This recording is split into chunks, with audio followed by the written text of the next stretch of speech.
नमस्कार, स्वागत है आप सभी का हमारे कार्यक्रम आज का एजेंडा में। मैं हूं रमा त्यागी। आज के दिन की कौन सी हैं बड़ी खबरें जिन पर दिन भर रहेगी सबकी नज़र, वो खबरें जो आज की सुर्खियां करेंगी तय, खबरें जिनका सीधा सरोकार है आपसे। अगले आधे घंटे में दिन भर के अहम घटनाक्रम के विभिन्न पहलुओं को रखेंगे आपके सामने। शुरुआत करते हैं आज का एजेंडा की सुर्खियों के साथ। आत्मनिर्भर भारत के लिए शिक्षा, शोध और कौशल विकास को बढ़ावा देने पर आधारित एक वेबिनार को प्रधानमंत्री नरेंद्र मोदी करेंगे संबोधित। शिक्षा, शोध और कौशल विकास के क्षेत्र में बजट में की गई घोषणाओं पर वेबिनार में रहेगा फोकस।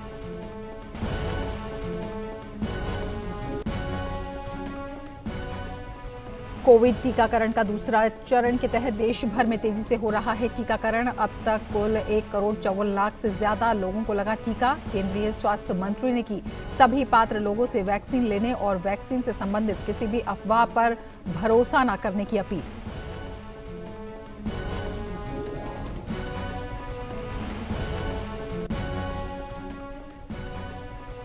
कई राज्यों में कोरोना के नए मामलों में वृद्धि दर्ज। महाराष्ट्र और केरल में 75% मामले। स्वास्थ्य मंत्रालय ने कहा, शादी ब्याह में जुट रही भीड़, स्थानीय चुनाव और लोगों की लापरवाही के कारण बढ़ रहे हैं संक्रमण के मामले।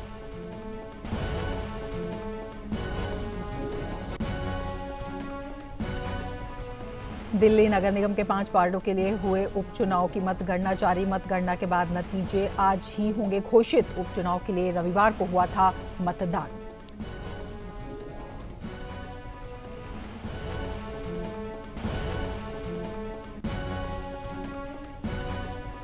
असम, पश्चिम बंगाल, तमिलनाडु, केरल और पुदुचेरी विधानसभा चुनाव के मद्देनजर चुनाव आयोग ने बुलाई सामान्य पुलिस पर्यवेक्षकों और सुरक्षा अधिकारियों की बैठक। चुनावों में सुरक्षा प्रबंधन, गड़बड़ी को रोकना और कोविड दिशा निर्देशों के पालन पर चर्चा करना है बैठक का मकसद। और अब देख लेते हैं इन खबरों को विस्तार से। प्रधानमंत्री नरेंद्र मोदी आज आत्मनिर्भर भारत के लिए शिक्षा, अनुसंधान और कौशल विकास विषय पर आयोजित एक वेबिनार को संबोधित करेंगे। आज दिन भर चलने वाले इस वेबिनार में अलग अलग थीम पर 6 सत्रों का आयोजन किया जाएगा, जिनमें बदलते वक्त में शोध और नवाचार को बढ़ावा देना, गहरे समुद्री मिशन, भारत को विश्व स्तर पर कौशल यानी स्किल की राजधानी बनाना, शिक्षा और बहुभाषावाद में उत्कृष्टता के जरिए श्रम शक्ति तैयार करना, डिजिटल एजुकेशन के जरिए शिक्षा को बढ़ावा देना और देश में एजुकेशन हब विकसित करना जैसे विषय शामिल हैं। गौरतलब है कि इस बार बजट में शोध और नवाचार को बढ़ावा देने के मकसद से नेशनल रिसर्च फाउंडेशन की स्थापना की बात कही गई है और इसके लिए बजट में अगले 5 साल के लिए 50,000 करोड़ रुपए की राशि आवंटित की गई है।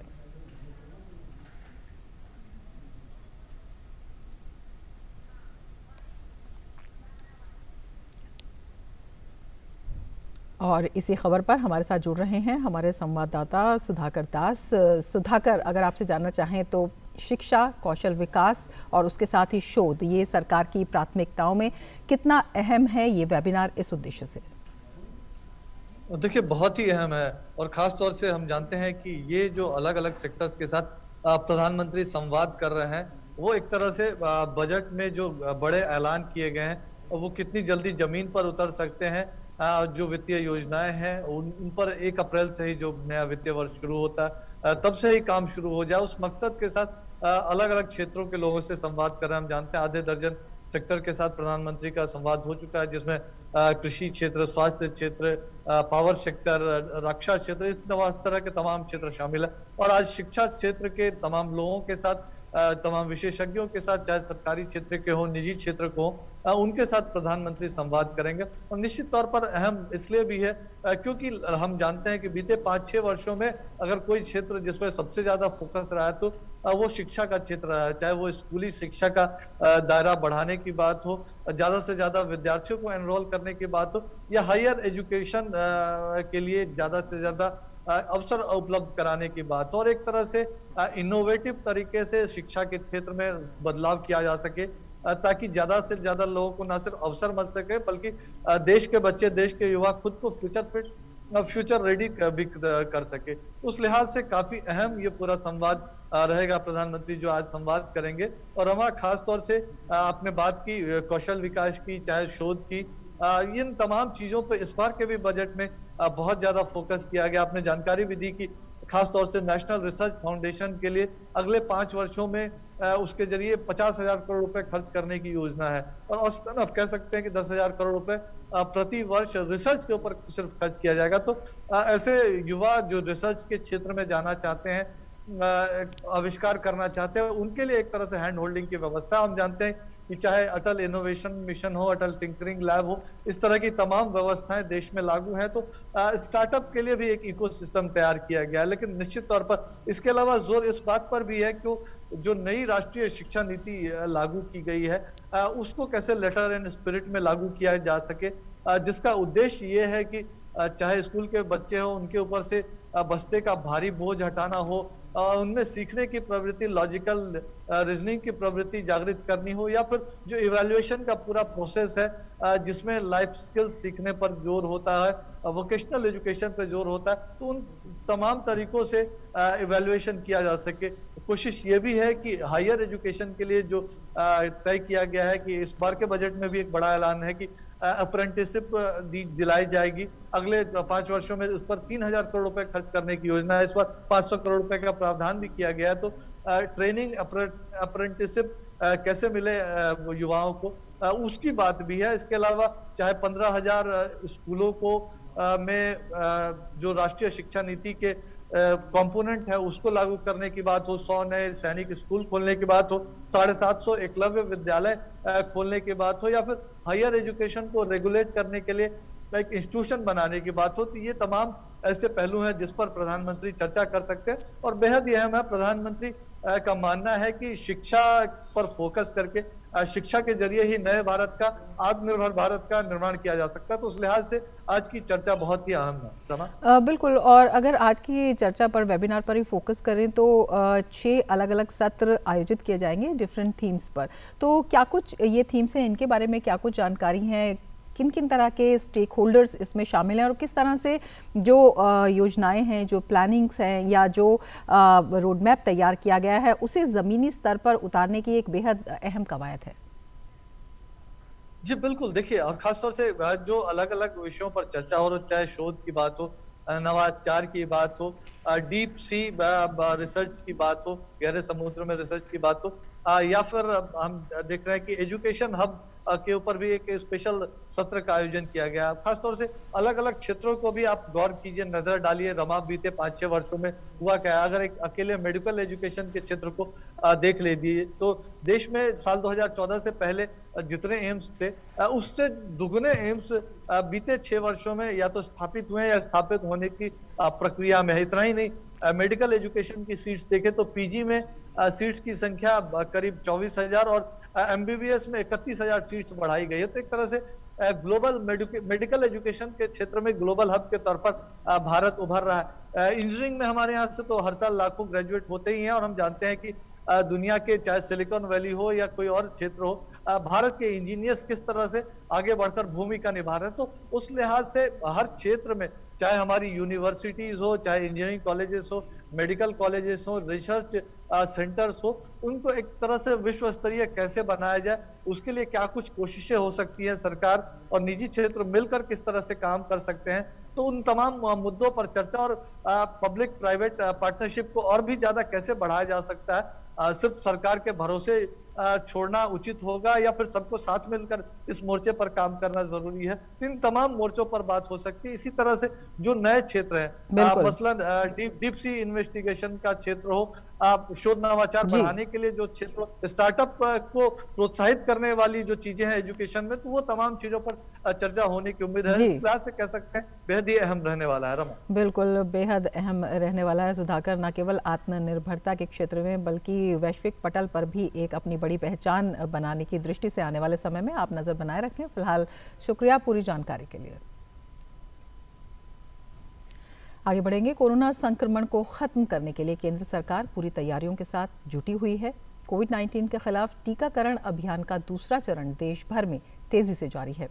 आंकड़ों की बात करें तो दूसरे चरण के दूसरे दिन कल शाम 7 बजे तक 6,09,000 लोगों को कोरोना की डोज दी गई। अब तक कुल 1,54,00,000 से ज्यादा लोगों को टीका लगाया गया है।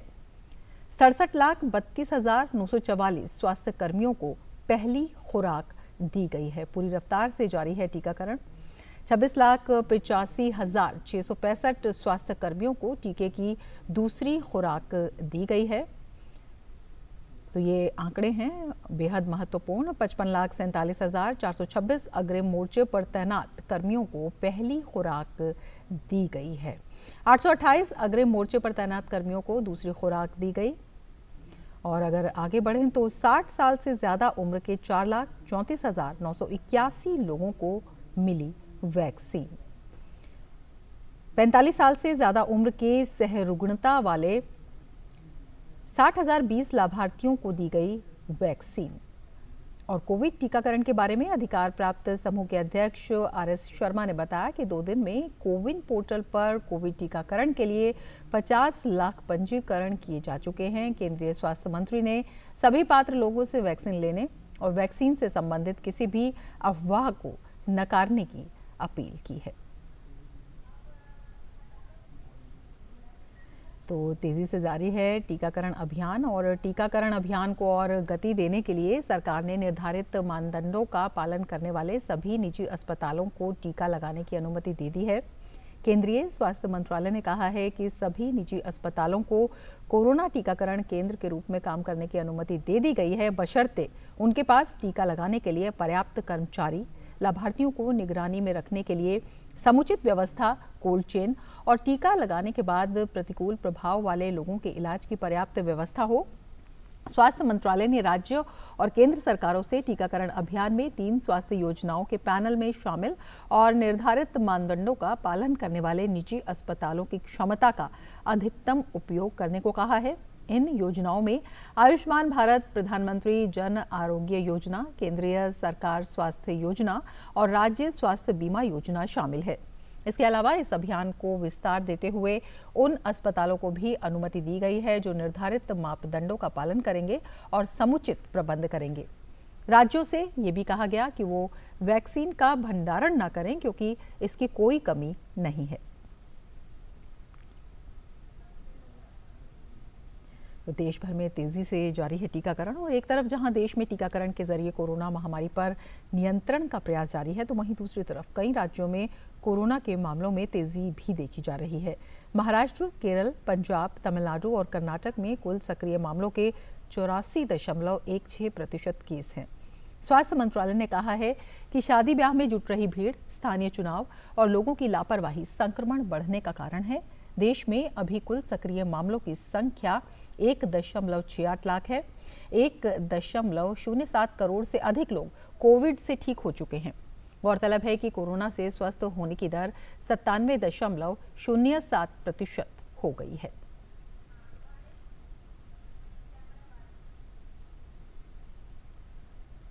और हमारे साथ इस खबर पर जुड़ रहे हैं हमारे संवाददाता नितेंद्र सिंह। नितेंद्र, अगर आपसे जानना चाहें, कोविड वैक्सीनेशन का अगर दूसरे चरण का अभियान हम देखते हैं, बेहद तेज़ी से ये अभियान चल रहा है। लोग भी रजिस्ट्रेशन के लिए ज़्यादा से ज़्यादा आ रहे हैं और बहुत उत्सुकता भी आम जन में है और केंद्र सरकार भी पूरे प्रयास कर रही है कि सभी तक कोरोना वैक्सीन पहुंचे।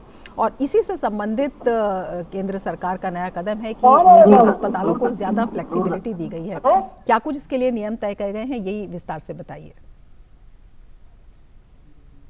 फ्लेक्सिबिलिटी दी है वैक्सीन लगाने को लेकर के। सबसे बड़ी फ्लेक्सिबिलिटी तो यह है कि अगर आप एक टीका यहाँ पर अगर दिल्ली में आप ले रहे हैं और अगर किसी काम से आप दूसरे शहर में जा रहे हैं तो आप दूसरा टीका दूसरे शहर में लगवा सकते हैं। एक ये फ्लेक्सिबिलिटी हुई। दूसरी जो पहले था कि जो राज्य सरकार से की योजनाओं के साथ जुड़े हुए थे जो निजी अस्पताल, उनमें ही केवल वैक्सीनेशन होना था, लेकिन अभी उन्होंने ये बदलाव किया है कि राज्य की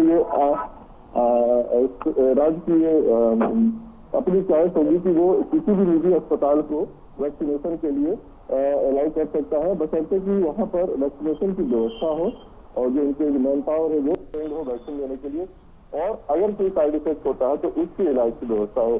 तो इन जो सुविधाओं से युक्त निजी अस्पताल है उन्हें वैक्सीनेशन दिया जा सकता है। तीसरी जो इम्पोर्टेंट बात है कि जो टाइमिंग को लेकर था कि सिर्फ 9 बजे से 5 बजे तक की वैक्सीनेशन, ऐसा नहीं, इसको भी फ्लेक्सिबल किया गया है। राज्य चाहे तो जो निजी अस्पताल है या फिर सरकारी अस्पताल है अपने टाइमिंग के हिसाब से वो वैक्सीनेशन सुचारू रूप से चला सकते हैं। तो ये तमाम सुविधा दी गई है वैक्सीनेशन के लेकर के, ताकि आम आदमी को कोई दिक्कत न हो। दूसरी इम्पोर्टेंट बात है कि केंद्र सरकार ने ये भी राज्यों से कहा है कि वैक्सीन को लेकर के कोई कमी नहीं है और वो स्टॉप न करें और जितनी संख्या में ज्यादा से ज्यादा लोगों को इन्वॉल्व करके वैक्सीनेशन तेजी से चलाएं और किसी भी तरीके की वैक्सीन की कोई कमी नहीं है। और जो लोगों को जागरूक भी करे इस मामले को लेकर के, ताकि 60 साल से अधिक उम्र के लोग हैं या फिर 45 साल से अधिक उम्र के लोग हैं जिनको कई दूसरी बीमारियां हैं, वो जल्द से जल्द टीका लगवा सके। बिल्कुल, वैक्सीनेशन अभियान को गति देने से संबंधित बेहद अहम कदम इसको माना जा रहा है नितेंद्र। इसके अलावा कुछ राज्यों में हालांकि मार्जिनल इंक्रीज की बात कही गई है, लेकिन ये चिंता का विषय है। तो इस चेन को तोड़ने के लिए हालांकि विभिन्न स्टेट्स में पर्यवेक्षक भी, केंद्र सरकार ने अपनी टीम्स भी इसको लेकर भेजी हैं। क्या कुछ अहम कदम उठाए जा रहे हैं जिससे कि ट्रांसमिशन की इस चेन को रोका जा सके? देखिए, केंद्र में जो 7 राज्य हैं जहां पर मामले बढ़े हाल के दिनों में, इसमें केंद्रीय टीम भी गई हुई है और वहां से जो फीडबैक मिला है तो एक शुरुआती बात आ रही है कि हाल के दिनों में जो शादी का सीजन था, शादियां बहुत हुई, जिसकी वजह से लोग लापरवाह हुए, उन्होंने मास्क नहीं लगाया, खुल करके एक दूसरे से मिले जुले, खाने के समय में भीड़ ज्यादा बढ़ी। दूसरी जो एक और फीडबैक मिला है कि जो लोकल स्तर पे जो स्थानीय चुनाव हुए हैं उसमें भी लोगों ने जो प्रोटोकॉल है उसका पालन नहीं किया, जिससे वजह से ये मामले बढ़े हैं। तो सरकार ने, केंद्र सरकार ने राज्यों से कहा है कि एक तो ज्यादा से ज्यादा लोगों को टेस्ट करें, RT-PCR टेस्ट करें, इसके अलावा सर्विलेंस को बढ़ाएं और कॉन्टेक्ट ट्रेसिंग से जोड़ दें और जिस इलाके में ज्यादा मामले हैं तो कंटेनमेंट जोन में सख्ती से उसका पालन हो, ताकि वहां से दूसरी जगह पर स्प्रेड ना हो। इसके अलावा वैक्सीनेशन को भी उन जिलों में तेज करने की बात की गई है, खासतौर पर health care worker, frontline worker, अब बुजुर्गों को भी वैक्सीनेशन ज्यादा से ज्यादा वहां किया जाए। इन तमाम चीजों पर जोर देने के लिए कहा गया है और आने वाले दिनों में केंद्र ने उम्मीद जताई है कि मामले में कमी देखने को मिलेगी। बिल्कुल नितेंद्र, बहुत बहुत शुक्रिया तमाम पहलुओं पर विस्तार से जानकारी के लिए। और अब आगे बढ़ेंगे, बात करेंगे चुनाव आयोग की। चुनाव आयोग ने आज देश भर के 4 राज्यों असम, पश्चिम बंगाल, तमिलनाडु, केरल और एक केंद्र शासित प्रदेश पुदुचेरी के विधानसभा चुनावों के मद्देनजर सामान्य पुलिस और व्यय पर्यवेक्षकों और सुरक्षा अधिकारियों की बैठक बुलाई है। बैठक का मकसद आगामी विधानसभा चुनावों में सुरक्षा प्रबंधन, किसी भी तरह की गड़बड़ी को रोकना, वित्तीय नियंत्रण को बनाए रखने और कोविड दिशा निर्देशों के अनुपालन पर विस्तृत रूपरेखा तैयार करना है। बैठक में ईवीएम और वीवीपैटी प्रबंधन प्रणाली और साथ ही मतदाता सूची के मुद्दों पर भी पर्यवेक्षकों से बात की जाएगी। इन चुनावों में आयोग के सामने स्वतंत्र, निष्पक्ष, पारदर्शी, नैतिक और साथ ही कोविड सुरक्षित चुनाव कराने की प्रतिबद्धता भी है।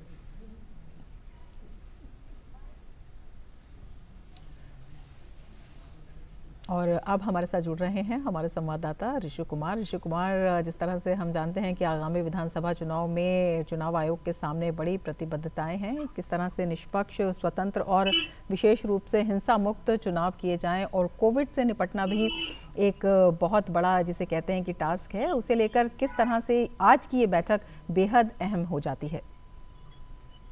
देखिए, जहां तक आज की इस बैठक की बात करें, चुनाव आयोग 4 राज्यों और एक केंद्र शासित प्रदेश में चुनावों की घोषणा कर चुका है। पहले चरण के लिए नोटिफिकेशन भी जारी हो गया है।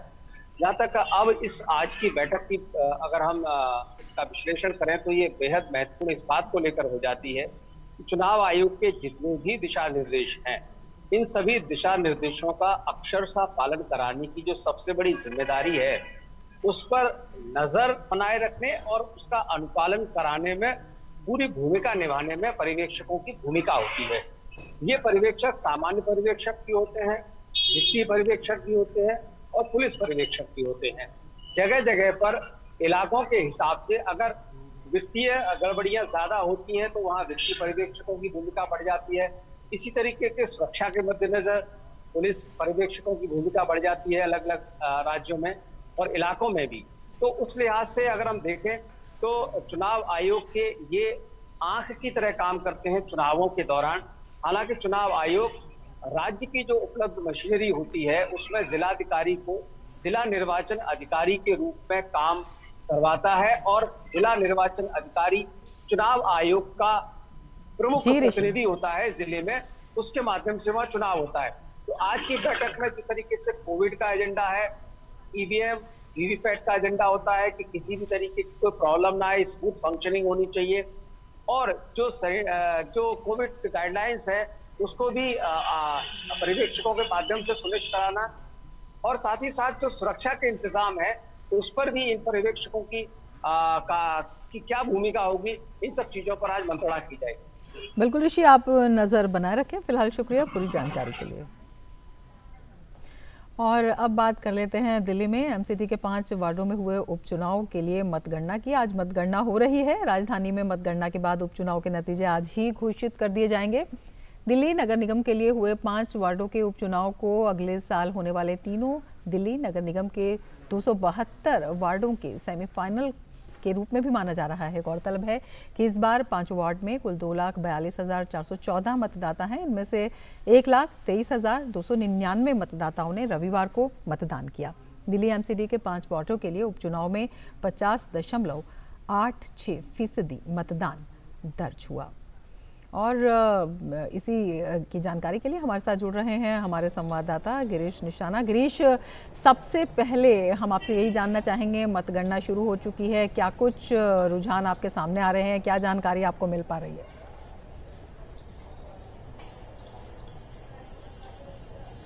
देखिए रमा, मैं आपको बताना चाहूंगा क्योंकि जिस तरह से सुबह से रुझान आने आरंभ हो गए हैं, तो शुरुआती दौर की अगर बात की जाए तो पहले 1 सीट पर भाजपा, 1 सीट पर कांग्रेस और 3 पर आम आदमी पार्टी आगे चल रही थी रुझानों के अंदर। और अभी फिलहाल की बात की जाए तो अभी 4 सीटों पे आम आदमी पार्टी और 1 पे कांग्रेस आगे चल रही है। लेकिन सभी जगह पर जहां भी दूसरे नंबर की जो पार्टी है वो भारतीय जनता पार्टी है। और जो अगर जो रुझानों की बात की जाए तो अभी ज्यादा अंतर नहीं है। कहीं पर 900 वोटों का अंतर है, कहीं पर 700 वोटों का अंतर है, तो कहीं 1200 वोट का अंतर है।